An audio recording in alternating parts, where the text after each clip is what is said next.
Selamat malam, Saudara. Larangan mudik lebaran di tengah pagebluk corona sudah diterapkan oleh pemerintah sejak 24 April 2020. Kendati demikian, masih banyak masyarakat Jakarta yang nekat melakukan perjalanan dengan beragam modus agar bisa lolos pemeriksaan petugas.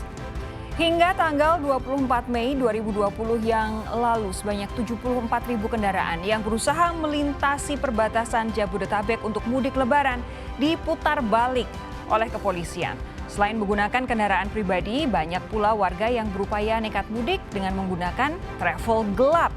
Hingga kemarin tercatat sudah 605 unit kendaraan travel gelap diamankan polisi. Bagi warga yang mudik lebaran, tidak akan mudah untuk bisa balik lagi ke Jakarta. Usai lebaran, kepolisian melakukan proses penyekatan untuk menyaring pendatang yang akan masuk ke Jabodetabek. Selain itu, warga yang akan masuk wilayah Jakarta juga harus memiliki surat izin keluar masuk.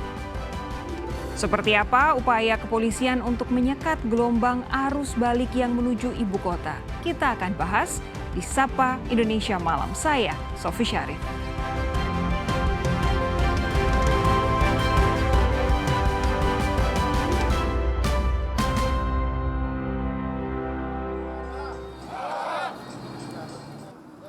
Siaga menghalau arus balik lebaran kini menjadi agenda utama polisi lalu lintas dan dinas perhubungan darat.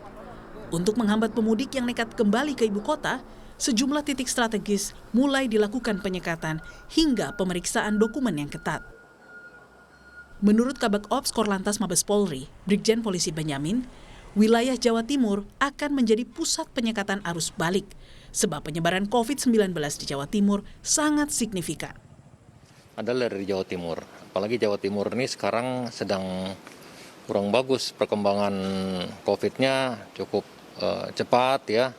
Sehingga ini juga mengkhawatirkan wilayah-wilayah lainnya. Nah, oleh sebab itu dari Jawa Timur nanti akan kita sudah lakukan penyekatan yang mengarah ke perbatasan Jawa Tengah. Kita sarankan untuk tidak kembali dulu sebelum tanggal 7. Jadi nanti kalau mau pulang ke Jakarta setelah tanggal 7 saya. Sebelum tanggal 7 jangan balik dulu. Jadi banyak sekali penyekatannya ya.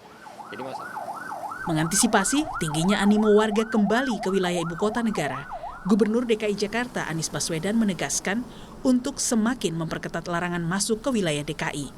Larangan ini untuk mengantisipasi gelombang kedua penyebaran virus corona di Jakarta. Selama 2 bulan lebih ini, Jakarta telah menunjukkan kemajuan yang sangat signifikan. Ini adalah hasil kerja semua masyarakat di wilayah Jakarta dan Jabodetabek. Dan bagi masyarakat Jakarta yang memiliki kerabat yang berencana untuk ke Jakarta, sampaikan kepada semua, tunda dulu. Kita ingin memastikan ini tuntas.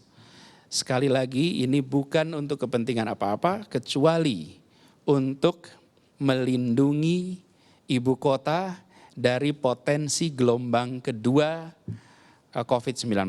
Kita tidak. Berdasarkan data National Traffic Management Center Polri, total ada 56 titik penjagaan baik di ruas tol maupun non-tol.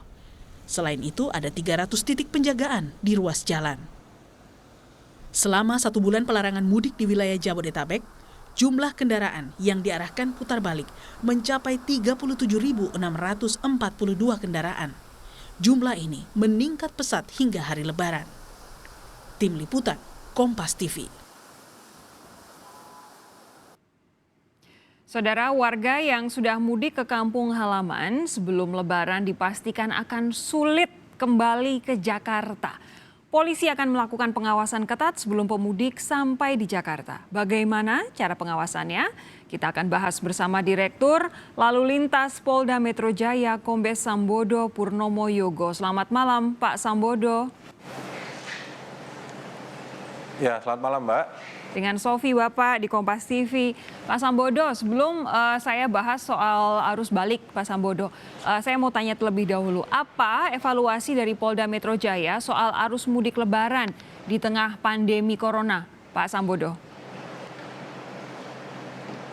Ya, pertama selama sudah 30 hari kita melaksanakan operasi ketupat pelarangan mudik, Untuk di Polda Metro Jaya sendiri, dari 18 titik penyekatan 2 di tol dan 16 di arteri, itu ada sekitar 40.000 lebih kendaraan yang sudah kita putar balikan. Perkembangan pesat terjadi karena memang sesuai dengan perkiraan ini adalah puncak arus mudik dalam tanda kutip, puncak keinginan masyarakat untuk mudik. Itu ada di H-4, H-3, H-2. Itu sekitar 4.000 kendaraan di H-4, H-3-nya 5.000 kendaraan, H-2-nya 4.000 kendaraan yang kita putar balikkan. Dan juga selama 2 hari lebaran ini, tanggal 24 dan 25, itu setiap hari rata-rata sekitar 2.000 kendaraan yang kita putar balikkan hanya dari titik di Cikarang Barat saja. Kemudian untuk sampai dengan saat ini, travel gelap yang sudah kita amankan ada kurang lebih sekitar 671 travel dengan ribuan penumpang. Dan alhamdulillah 30 hari sudah bisa jalan, sudah banyak juga kendaraan yang kita putar balik, Mbak. Pak Sambodo, begini, kalau dari awal kan kita selalu mendengar bahwa ketika akhirnya ketemu dengan penjagaan polisi dan tidak memenuhi persyaratan yang sudah ditentukan dalam PSBB ini, kemudian diputar balikan. Yang ingin kami ketahui adalah kalau diputar balikan dipastikan untuk kembali lagi ke wilayah asal mereka berangkat atau hanya diminta untuk putar balik saja, Pak? Ya, memang kalau di tol dan di arteri kita putar balik. Mereka mungkin bisa cari-cari jalan tikus kembali ke tol. Tetapi paling tidak, data dari Jasa Marga berdasarkan kendaraan yang keluar dari 2 pintu tol utama, yaitu pintu tol Cikampek utama yang ke arah Cirebon dan Jawa Tengah, termasuk pintu tol Kalihurip utama yang ke arah Sadang, Purwakarta, dan Bandung, itu menunjukkan bahwa terjadi penurunan sebanyak 80% jumlah volume pada hari Lebaran ini dibandingkan dengan H-7 sampai dengan hari H di Lebaran tahun 2019. Jadi turunnya 80%, Pak. Jadi saya pikir ini salah satu bukti bahwa penyekatan dilakukan oleh kepolisian sebetulnya cukup berhasil juga untuk meredam animo masyarakat ingin mudik. Oke, paling tidak untuk meredam ya, karena kalau untuk menghalangi secara penuh masyarakat yang tidak berhak untuk bepergian mudik ke kampung halaman sulit juga ya, Pak ya. Tapi begini, dari pengamatan Pak Sambodo sendiri, dari laporan teman-teman yang ada di lapangan, apa sih Pak modus-modus yang paling banyak dilakukan oleh orang-orang yang berupaya untuk mudik? Sebagaimana yang telah diungkapkan di berbagai media, banyak sekali mulai dari dia numpang truk seolah-olah kemudian truk itu ngangkut barang, ada naik yang ke dalam kendaraan yang sedang di towing atau di derek. Kemudian juga numpang dalam bis, tapi seolah-olah bis itu tidak ada penumpangnya, lampunya dimatikan, kursinya direbahkan, sembunyi di toilet. Terus termasuk juga di hari-hari terakhir yang kami melaksanakan penindakan terhadap travel gelap, itu hampir keseluruhannya itu menggunakan mobil pribadi. Mobil pribadi yang kemudian mereka berusaha untuk lewat jalan tikus untuk menuju ke tempat mudiknya masing-masing. Sejauh ini sanksi paling berat apa sih Pak yang pernah diberikan kepada orang yang nekat untuk mudik?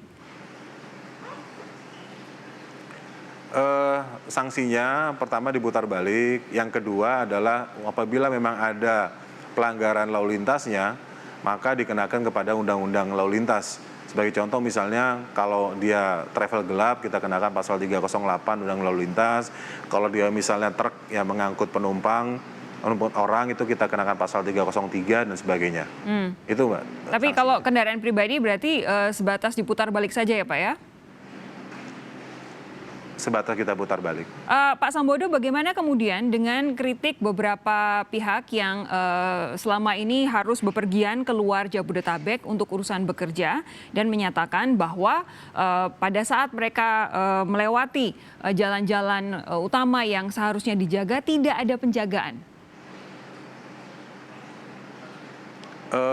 Saya pikir kalau untuk lewat Cikarang yang ke arah Cikampek itu kita sudah berjaga 24 jam. Media, masyarakat bisa menyaksikan kita ada di situ terus kok 24 jam. Oke, jadi di jalur-jalur utama akan 24 jam ya? Ya, bahkan kita kalau kemarin sampai dengan hari Rabu sebelum masuk hari Kamis, Jumat, Sabtu kan libur.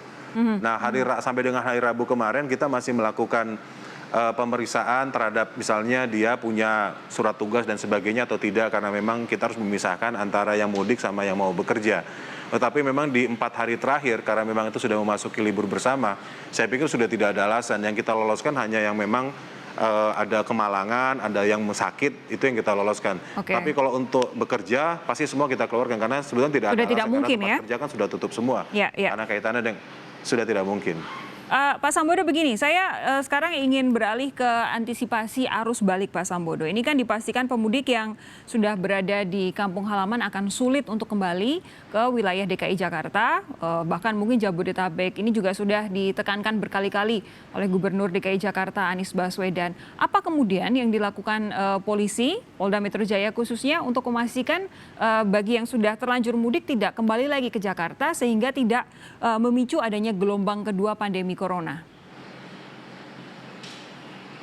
Iya, dasar hukumnya semua kan adalah Pergub nomor 47 2020 yang mensyaratkan adanya surat izin keluar masuk bagi warga masyarakat yang akan masuk ke Jakarta. Nah, SIKM ini memang bisa di-download, bisa diaplikasi secara online, dan tentu saja persyaratannya memang harus ada pengantar dari RT RW, kemudian harus ada surat keterangan sehat, harus ada surat tugas untuk yang bolak-balik gitu, termasuk juga foto berwarna dan di KTP yang di-scan kemudian di-upload di aplikasi tersebut. Nah, tentu ini juga akan menjadi filter bagi masyarakat untuk bisa kembali ke Jakarta. Jadi saya lebih cenderung mengatakan bahwa ini kami bukan menyekat orang balik ke Jakarta, tetapi kami lebih kepada melaksanakan pemeriksaan terhadap kepatuhan masyarakat terhadap adanya kewajiban mempunyai SIKM untuk masuk ke Jakarta. Dan ini dilaksanakan tidak hanya oleh Polda Metro Jaya. Tadi Mbak Telus telah menyampaikan dari Polda Jawa Timur, Jawa Tengah, Jawa Barat, dan Polda Metro sendiri. Ini kita semua bersinergi dengan jajaran instansi terkait untuk sama-sama melaksanakan pemeriksaan terhadap adanya kepatuhan masyarakat terhadap SIKM ini. Oke, nanti akan saya tanyakan bagaimana kemudian memastikan supaya tidak hanya jalan-jalan utama saja, di mana masyarakat yang akan kembali ke ibu kota dan sekitarnya bisa diperiksa, tapi juga jalan-jalan tikus. Akan saya tanyakan kepada Pak Sambodo sesaat lagi. Jangan kemana-mana, tetap di Sapa Indonesia Malam.